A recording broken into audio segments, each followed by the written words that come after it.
How close are we to the technology and science we see in the Spider-Man movies in the Marvel Cinematic Universe? A lot closer than you might think. So, after doing some research on science and technology, I compiled a list of real-life parallels of science and technology we see in the Spider-Man movies in the MCU. Whenever anyone thinks about Spider-Man, they almost always picture him swinging through New York City using his webs. And there are real-life parallels to those webs. Tufts University Silklab, led by Fiorenzo Omnetto, sought to harness the power of silk into a multitude of uses, one of which was to replicate spider threads.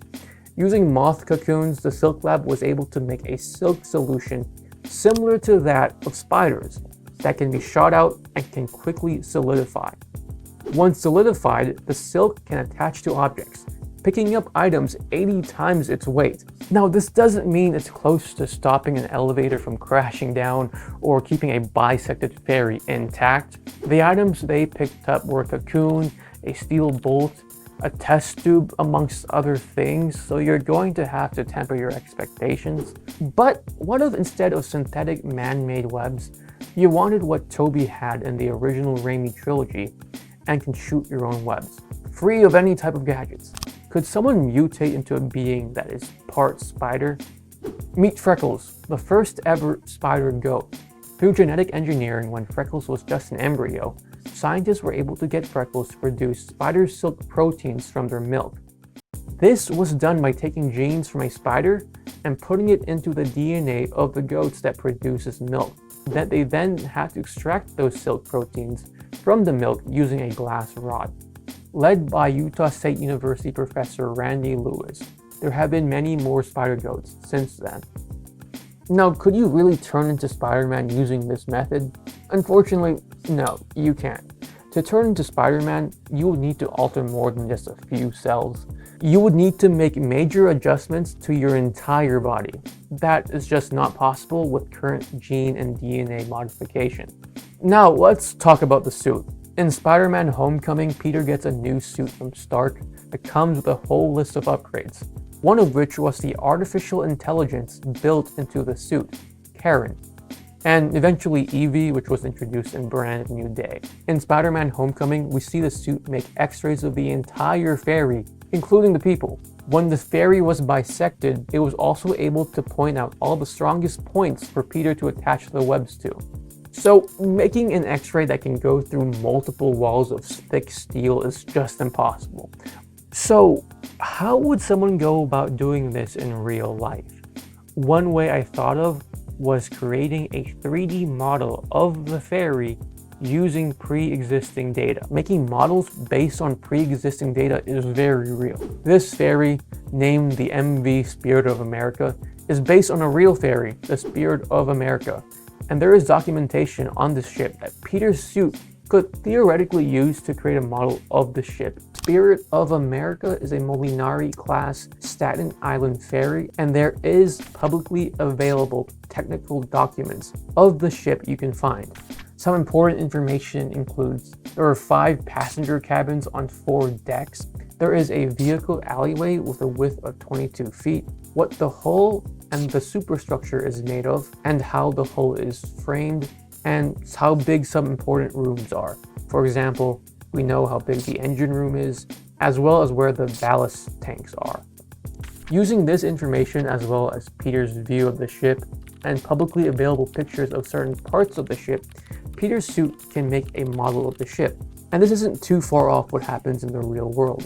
Researchers are able to rebuild historical lost vessels using information like engineering reports, operational descriptions, and drawings. One example includes Agustin de Betancourt, a Spanish engineer from the late 18th to early 19th century, and they were able to rebuild his 19th century steam dredger in a 3D modeling platform based on historical documentation. People also have done this for buildings. Testimonies from former prisoners detailing cells, windows, doors, and other objects helped researchers rebuild the notorious Syrian Sedania prison.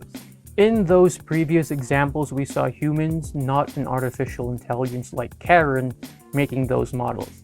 The closest real-life parallel to an artificial intelligence doing something like this would be Hypar.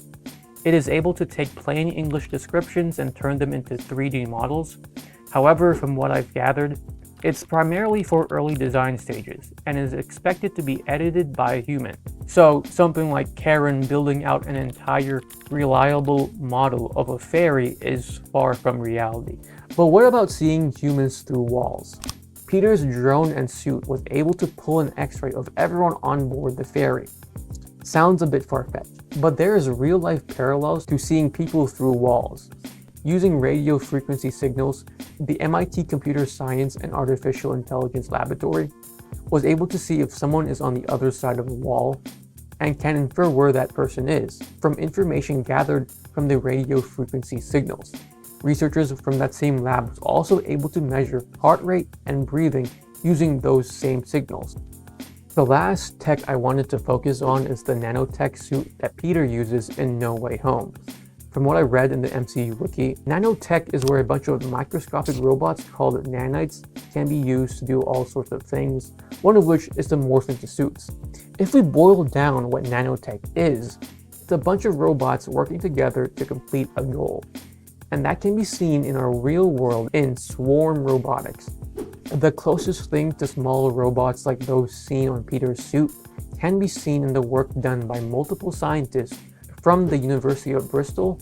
Here, they engineered small coin-sized robots to create trails by sensing nearby robots, collectively make the same choice by communicating with nearby robots, and reassemble after they've been split. Another aspect that I thought was really cool of the nanites was that the nanites on Peter's suit didn't form a solid, rigid shape, but could morph and adapt according to what Peter needed, and do things for Peter like hacking into Doc Ock's arms. The closest thing that I thought was the most interesting are liquid robots.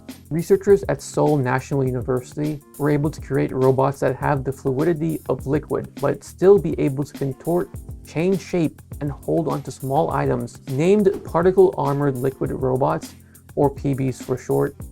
The liquids are able to stay together by being covered by hydrophobic particles that push away water and don't mix with it either. Now, with all of this being said, a nanite suit like we see in Spider-Man is pretty much impossible. These types of robots are far from what we see in the movie, and their proposed use cases for either one don't include any defensive or offensive measures. And that's about it. Spider-Man is one of my favorite superheroes ever, favorite Marvel hero by a large margin. So this video was fun to research and make. If you're interested in videos like this, where I compare fictional worlds to real life, be sure to like and subscribe. I plan to make more videos like this, and it would help me out a ton. And that's it. Bye.